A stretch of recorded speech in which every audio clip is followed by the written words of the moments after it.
अच्छा नहीं लगा। खा रही है।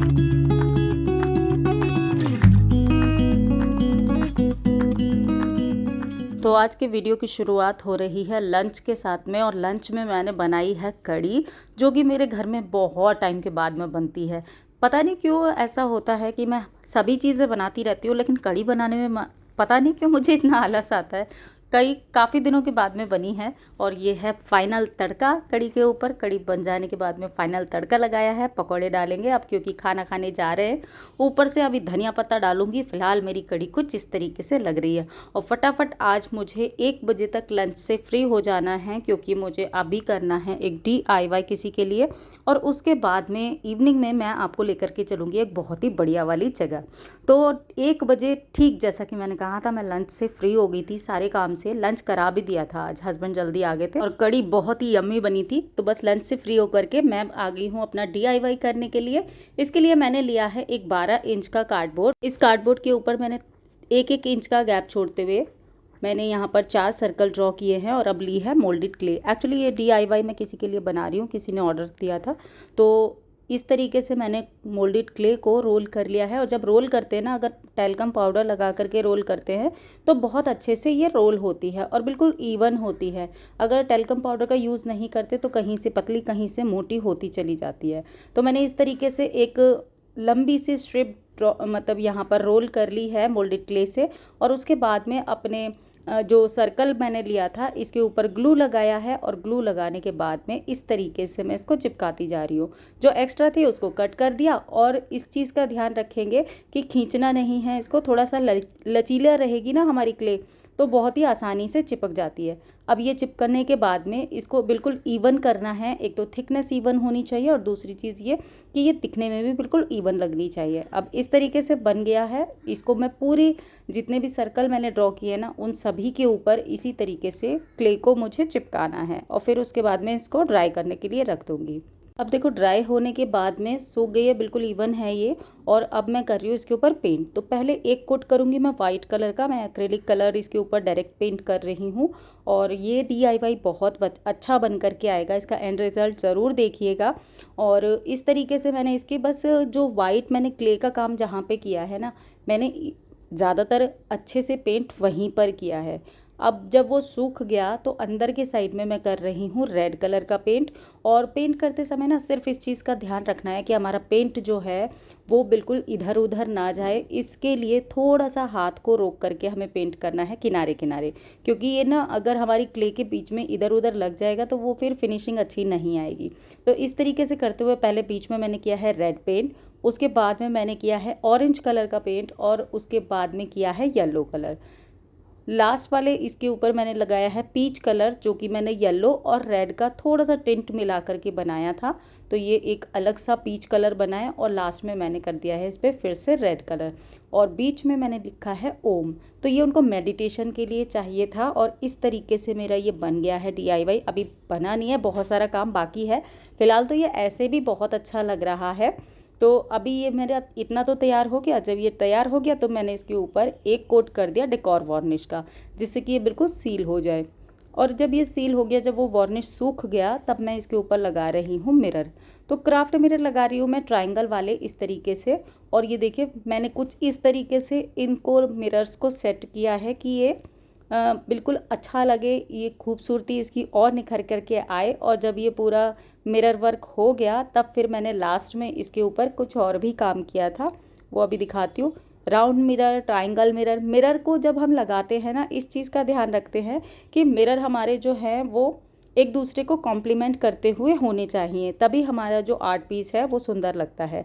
जब सारे मिरर लग गए तो लास्ट में मेरे पास एक वाइट कलर का थोड़ा सा एक्रेलिक पेंट से मैं यहाँ पर किनारे किनारे डॉट्स लगा रही हूँ, जिससे ये और भी ज़्यादा सुंदर लगेगा।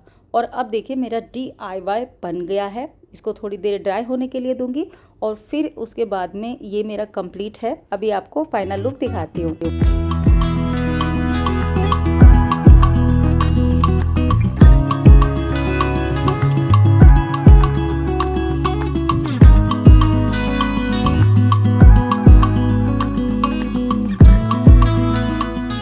बज चुके हैं 5:30, और अभी हम जा रहे हैं, मैं और अन्वेषा दोनों जा रहे हैं हम क्राफ्ट फेयर जो कि लगा है चंडीगढ़ में 34 सेक्टर में।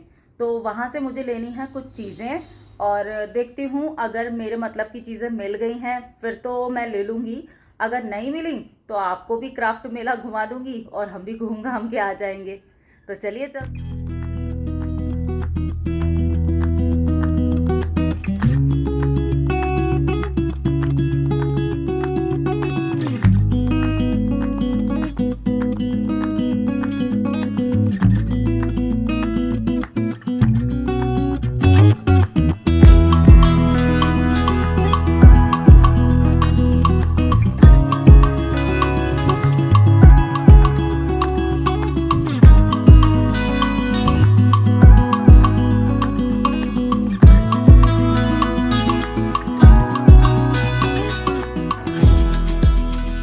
तो हम लोग आ गए हैं सेक्टर 34 चंडीगढ़ में और यहाँ पर लगा है चंडीगढ़ कार्निवाल। मुझे लगा था क्राफ्ट फेयर है तो मैंने सोचा कि चलो जा कर के आते हैं, लेकिन यहाँ आने के बाद में पता चला कि क्राफ्ट फेयर नहीं है, यहाँ पर कार्निवाल है जहाँ पर हैंडमेड चीज़ें भी हैं। अब पता नहीं हैंडमेड चीज़ें हैं कि नहीं है, वो तो अंदर जाने के बाद में पूरा घूमने के बाद ही पता चलेगा। यहाँ पर ना जगह जगह स्टॉल्स लगे हुए हैं, इस तरीके से हैंडमेड चीज़ें हैं। और अन्वेषा एज यूजुअल जैसा होता है, कोई भी बुक की शॉप देखती है, कोई भी स्टॉल देखती है, वहाँ पर रुक जाती है। तो अन्वेषा अपने पसंद की बुक्स चूज़ कर रही है और बच्चों में ये हैबिट होती है तो अच्छी बात है।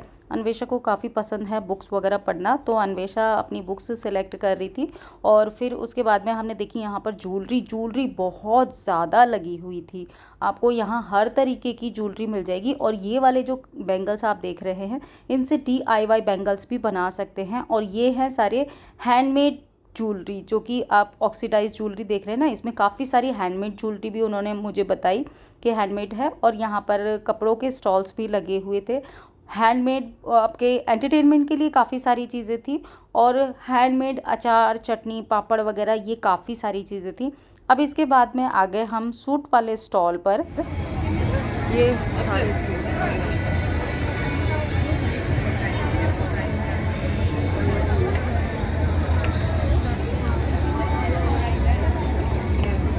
इसका क्या प्राइस है? एक ही प्राइस सबका एक ही प्राइस है, 1200 रुपये।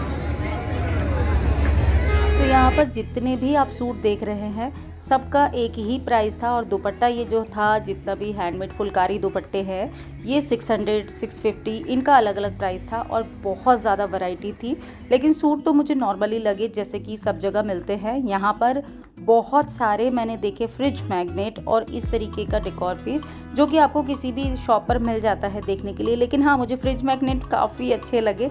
ये रेजिन के बने हुए तो नहीं थे, उन्होंने मुझे बोला कि ये पॉली रेजिन के बने हुए हैं, लेकिन मुझे लग नहीं रहा था कि ये रेजिन के बने हैं। इसके अलावा हर क्राफ्ट मेला में आपको देखने के लिए मिल जाती है इस तरह की लकड़ी की चीज़ें, तो वो यहाँ पर लगी हुई थी। इसके अलावा ड्रीम कैचर थे और फेंग शुई वगैरह की बहुत सारी चीज़ें थी। ये ड्रीम कैचर ना मुझे काफ़ी अच्छा लग रहा था, तो मैंने सोचा इसका तरीके का मैं ट्राई करूँगी बनाने का।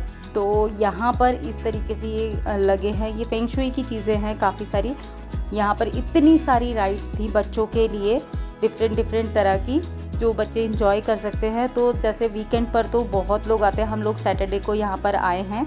और यहाँ पर प्लास्टिक का ढेर सारा सामान था जो केवल 100 रुपीज़ में था।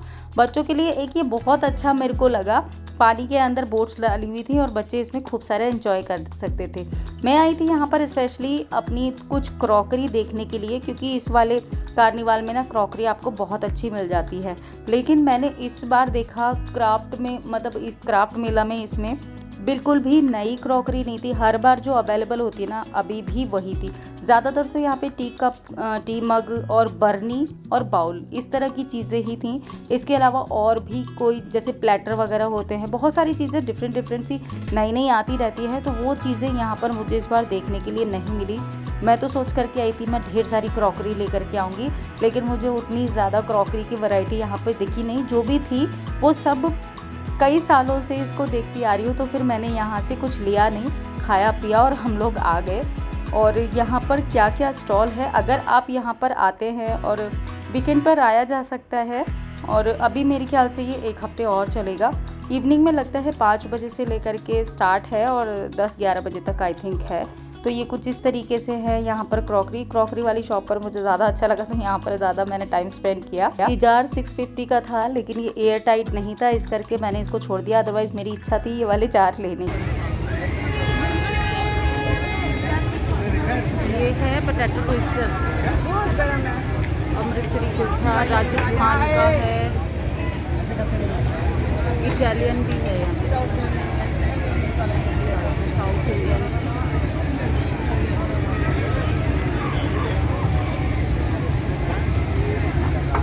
यहाँ पे लिखा है पोटैटो ट्विस्टर। ये उसको इतना मज़ा नहीं आया, अच्छा नहीं लगा। यहाँ पर कपड़ों के स्टॉल तो मैंने जगह जगह देखे, बहुत ढेर सारे स्टॉल लगे हुए थे, लेकिन कपड़ों की क्वालिटी बिल्कुल बेकार थी। यहाँ से कोई भी कपड़ा लेकर के जाना बिल्कुल वेस्ट ऑफ मनी वाली है, क्योंकि क्वालिटी बिल्कुल ही बेकार थी। बट हाँ, अगर आपको छोटी मोटी क्रॉकरी लेनी है या फिर थोड़ा वीकेंड पर कुछ अलग से प्लान नहीं है और आप यहाँ पर थोड़ा सा टाइम स्पेंड करना चाहें, तो 1 घंटा आराम से यहाँ पर स्पेंड कर सकते हैं। अभी यहाँ पर समर ब्रेक्स भी हैं, तो अगर आप ट्राई सिटी से हैं या आसपास से हैं और बच्चों को 1-1.5 घंटे के लिए, 2 घंटे के लिए थोड़ा बहुत चेंज कराने के लिए यहाँ पर लेकर के आना चाहें तो लेकर के आ सकते हैं। और यहाँ पर एक ये इस तरीके से ना पैसे लेकर के इनके साथ में फ़ोटो खिंचाया जा रहा था और हमने 1 घंटा स्पेंड किया और उसके बाद में हम आ गए वापस से। पुनः पधारे, यहाँ पर पुनः पधारने जैसी ऐसी कोई चीज़ नहीं है। अन्वेषा खड़ी थी फ़ोटो खिंचाने के चक्कर में, पर मैं फ़ोटो नहीं खींच रही हूँ। तो ये था सेक्टर 34 में सिंगापुर वैली चंडीगढ़ कार्निवाल, जो कि कुछ इस तरीके से था। मैंने आपको इसकी जितनी सैर हो सकती थी कराई। और इसके सामने ही है जस्ट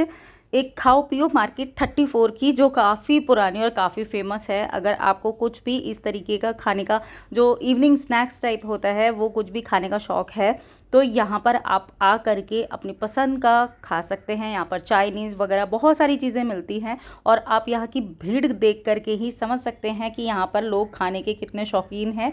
और यहाँ पर डेली, ऐसा नहीं है कि आज यहाँ पर कार्निवाल लगा है तो यहाँ रश है, यहाँ हमेशा ऐसा ही रश होता है इवनिंग में। तो हमने भी बस यहाँ पर से कुछ सामान खाने का पैक कराया और वापस से आ गए हम घर। कुछ ऐसा तो लिया नहीं जो आप सबके साथ में शेयर करूं, तो इसलिए दोस्तों आज का वीडियो इतना ही रख रही हूँ। उम्मीद करती हूँ आपने एंजॉय किया होगा। कुछ भी पसंद आया तो लाइक ज़रूर कीजिएगा। मैं आपसे जल्दी मिलूंगी एक नए और इंटरेस्टिंग वीडियो में। Till then be happy, be active, अपना ख्याल रखिए और मस्त रहिए। Bye bye.